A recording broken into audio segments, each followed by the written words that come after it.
hidden away, neglected and forgotten. They are Japan's secret shame.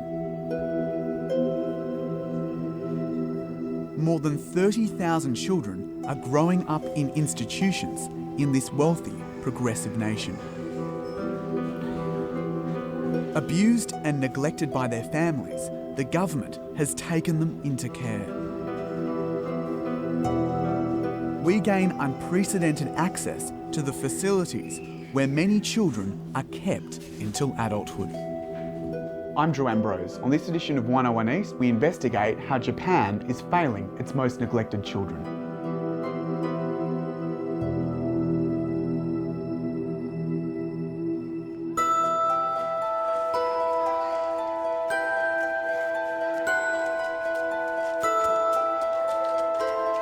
Across Japan, there are 600 institutions like this one in Osaka.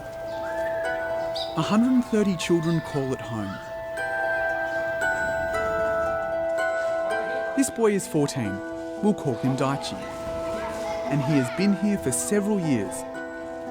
To protect him, we've disguised his identity and voice.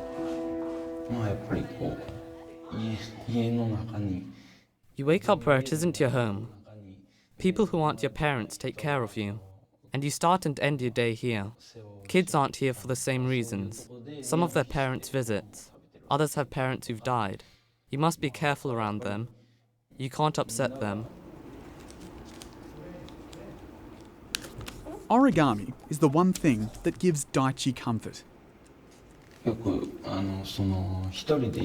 Often I'd be at home by myself, but I'd be making something awesome. Spending a long time using what I'd find in the house, putting intricate pieces together. I liked it from when I was little. Growing up, Daichi was abused by his mother. He was left without food and badly beaten. A school teacher saw his injuries and reported it to authorities. At first, Daichi was sent to a special institution for kids in crisis. But he didn't like it because he wasn't able to go to school. There were kids my age. We had nothing to do in such a small place. We weren't able to get out. Everyone was stressed. They fight over small things. Every day was boring. I felt thankful when I found ways to kill time. It was like that for a year, and then 2 years. Daichi says it's better where he is now.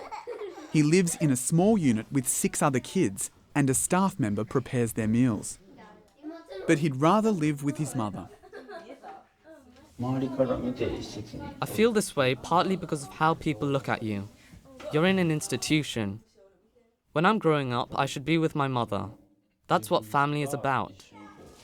Yes, there was abuse and violence, but my relationship with her will only get worse and awkward if I stay here.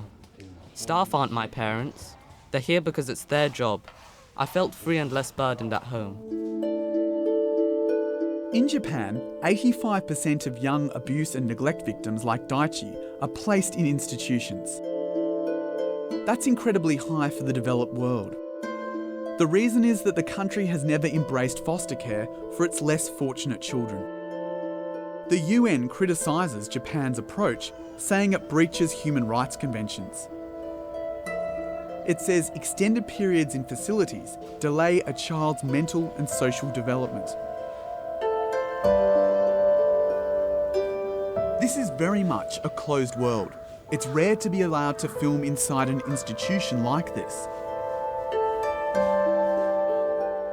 The director of Daichi's facility agreed, as long as we don't identify children here. Hiroshi Nakada admits that despite the best efforts of staff, facilities are failing thousands of Japanese children. This institution needs more space. There is no individual room or space for children to play and talk in their own rooms because there isn't enough space. Mr. Nakada says it's not just his facility that struggles to meet children's needs. As the former president of the National Council of Child Institutions, he says hundreds of centres across Japan are plagued with the same issues. We need more staff and we need them better paid in order to increase the number of good workers. The government also needs to double what they currently have in terms of staff-to-child ratio. Currently, it's 6 children to 1 staff member, but it should be at least 2 to 1. As staff get tired and often quit their jobs, I think it's our biggest weakness. The system is failing. Its success depends on the individual dedication of a worker.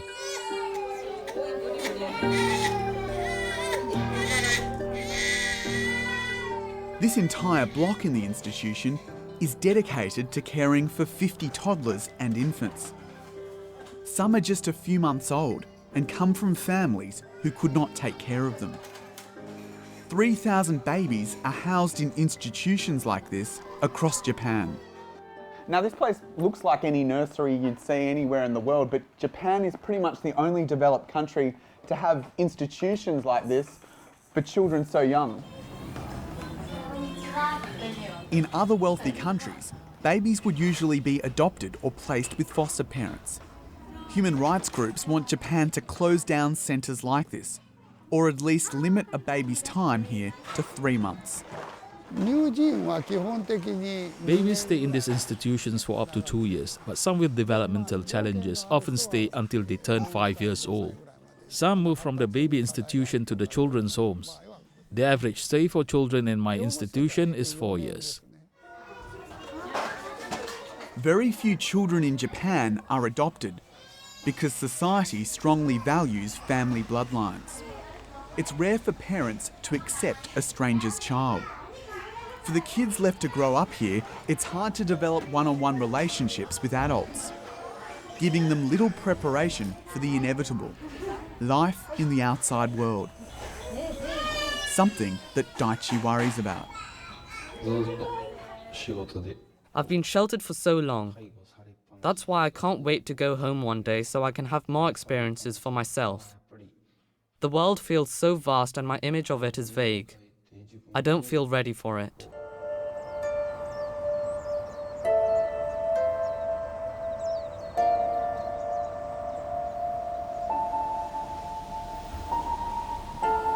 Many who leave institutions end up at the bottom of Japan's social pyramid. Some struggle with poverty. This 27-year-old, who we'll call Kenji, lives in a homeless shelter on the fringe of Tokyo. As a young boy, he went from institution to institution while his mother battled cancer. Kenji barely remembers her and says he didn't even feel sad when she died, while he was still a teenager. What was being in these institutions like? 見てもらいたいっていうのはありますね。 When children start living like that for a long period of time in institutions, they start to think they were thrown away by their parents. You want the staff to look after you like your parents would, but there's 13 to 15 kids for each staff member. As an adult, Kenji has struggled. He's been in trouble with the police and loan sharks. He also hasn't been able to keep an apartment or hold down a job. 働く場所が My first workplace was a factory plant in the city, and my boss said it was right outside the station. I'd never seen so many buildings. They all looked the same. I didn't know how to call, had no sense of geography or where a police station would be. All I knew was I'd be fired. Kenji went back to his institution for help, but there was nothing that could be done for him. He spent 3 years homeless on the streets of Tokyo, sleeping rough.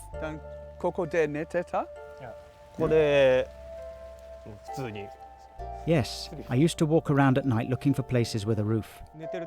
I would sleep anywhere I could find if it wasn't raining or snowing. People thought I was filthy because I'd go around rummaging for rubbish. Staff at the homeless shelter where he now lives believe Kenji has a panic disorder, brought on by the trauma of being institutionalised as a child.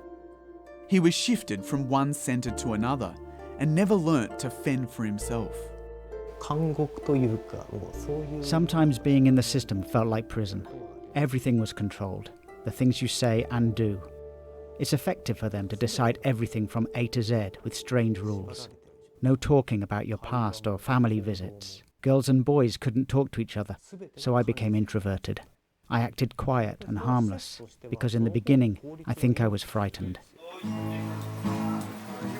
After 4 years at the homeless shelter, Kenji seems to be finding his feet.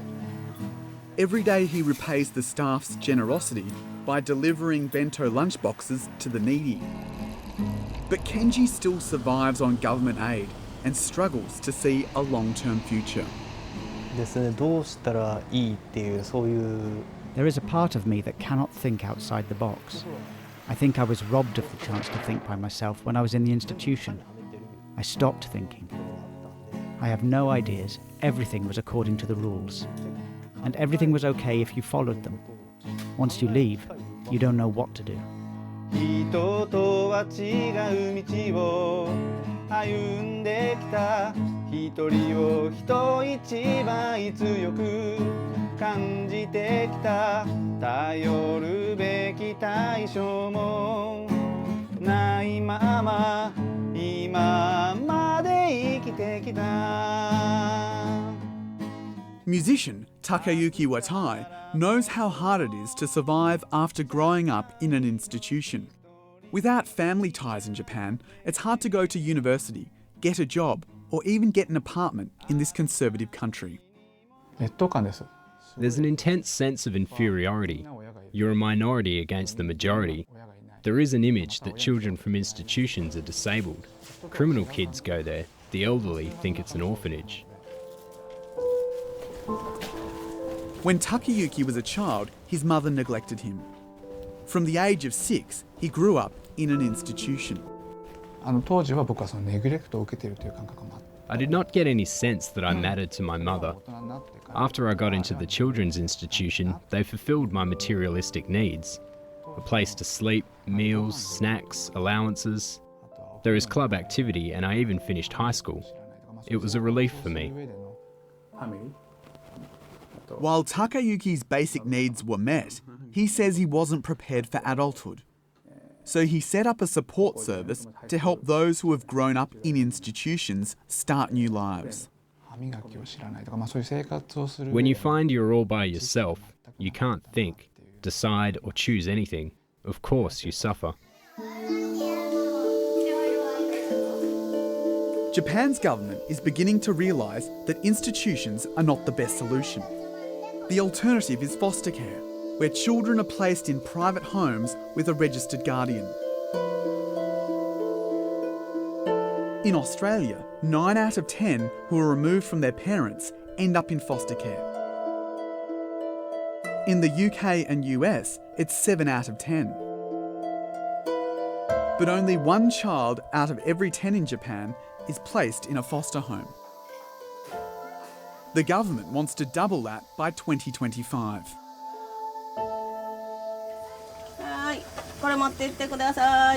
Foster parents Toshio and Sayoko Nagai have cared for 80 kids over the past 4 decades.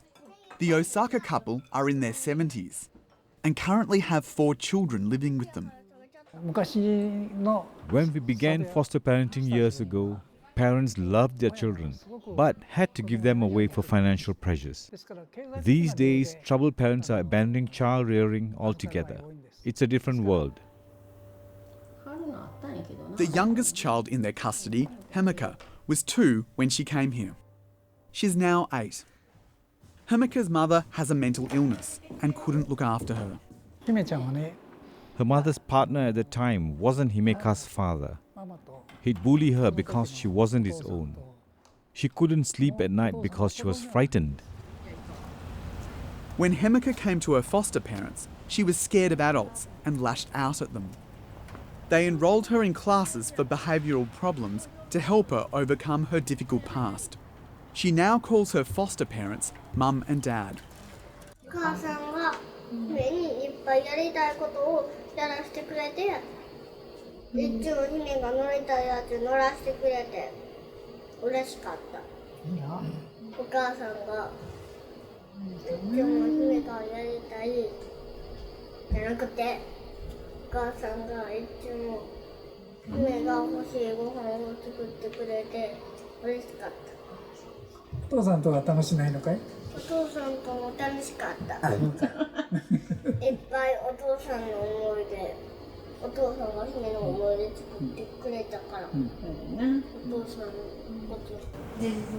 The couple only receives a small monthly stipend for being foster parents, and they have no legal rights over the children.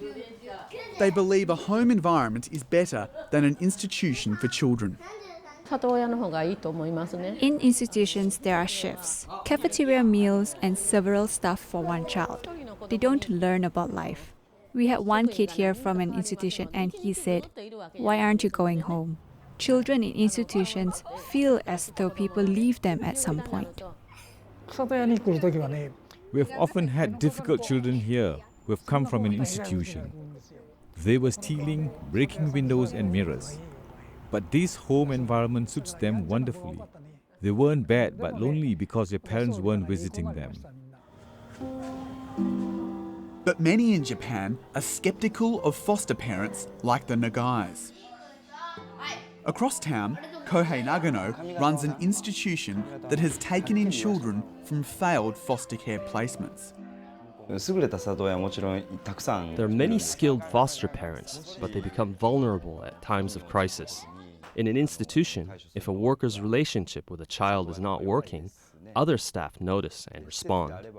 Foster parents can select their child, which I think is bad. When a child is chosen, they feel indebted. They must be obedient. Nagano's facility is run down and in need of repair, but he believes it's a stable environment for kids in crisis. The 50 boys and girls are segregated in a strict environment. The only time they go beyond these walls is to go to school. Starved of adult contact, the children compete for my attention. Mr. Nagano admits things could be better. I know this institution is far from perfect. There's 1,000 things we have to do. One of them is making more one-on-one time for the children. We also need to give them time on their own. And we also think it's important to keep on communicating to the society about the importance of our institution. Foster care is 4 times cheaper than placing children in institutions. But critics believe the Japanese government keeps them open to avoid losing thousands of jobs. Professor Tetsuo Suzaki is a leading expert on childcare policies around the world. Their mindset is the cause of the problems. I think it's an excuse for institutions to protect their jobs. Japan hasn't downsized the number of institutions for that reason. Labour unions support that stance. There's a concept of collectivism. Where do you think the system really fails? Fundamentally, I think it is the government. The government has no idea where these children end up. They think it's okay to provide clothing and housing. It doesn't occur to them that they need a family to bond with. He says family law in Japan also fails to protect the rights of children. Parents retain a legal right to decide what happens to their children, even when there has been abuse. The biggest problem is the Japanese don't realize children have rights. Lawyers, courts, officials, politicians, they think parents' rights directly connect with their interests. Even after abusing children, the parents put them in institutions for their own convenience. But no one is discussing that in Japan. Back at the Nagai household, the consequences of a system that favours parents are about to play out. Hemika's biological mother has called the welfare office, asking for her back. Today, Hemika will have to leave everything she knows and move to a new home and school on the other side of Osaka. The decision to return her there was suddenly made. We weren't warned in any way and never imagined she'd be going so soon. We have had situations like these where children had to be returned but didn't want to go. But because of parental rights, we have no say. Our voices are ignored and dismissed. The Nagais fear Hemika's mother is not ready. They say she's remarried but doesn't take care of the house and depends on welfare. In the past 6 years, she's only had sporadic contact with her daughter. Some social workers disagreed with the decision to return her, but the welfare department are proceeding. They'll monitor her progress, but we are worried, to be honest. In the final hours before she has to go back to her mother, the strain starts to show.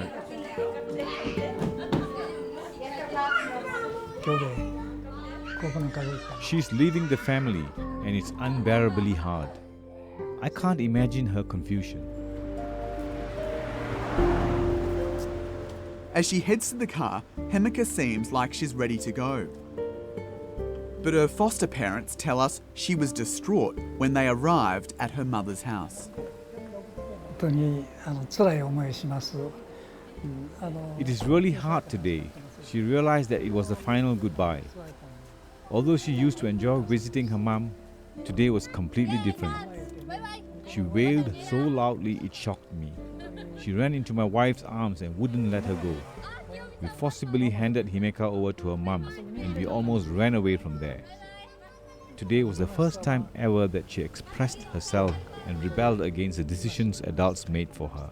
She never put it in her words, but she did today for the first time. She said, "I want to go back. Let me go back." This never happened before. She spoke from her heart.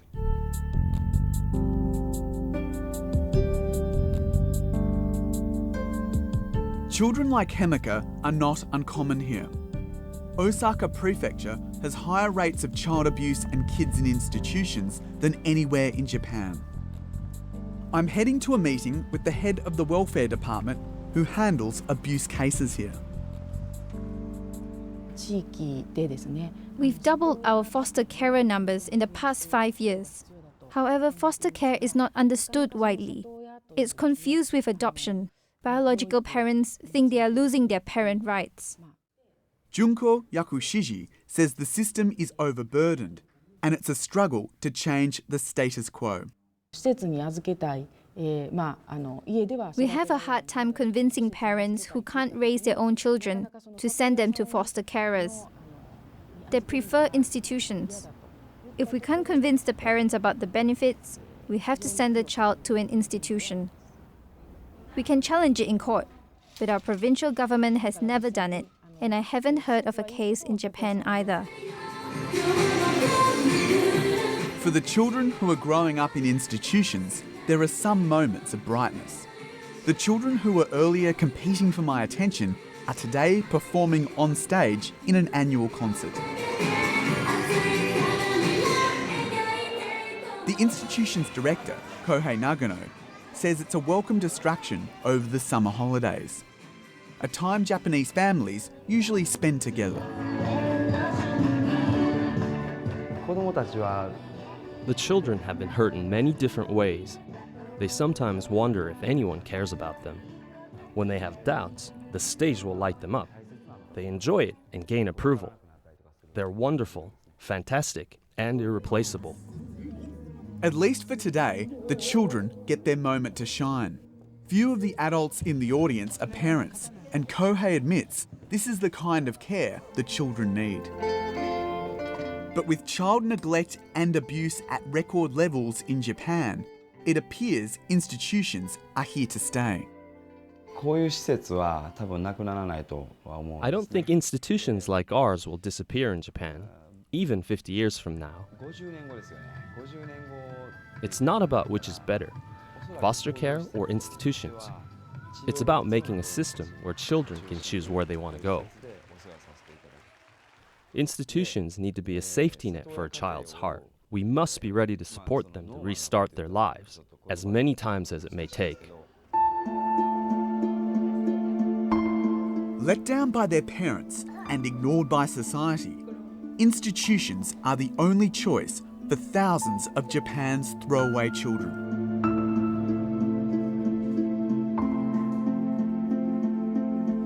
They are left out of sight, out of mind, and totally ill-equipped to face the outside world.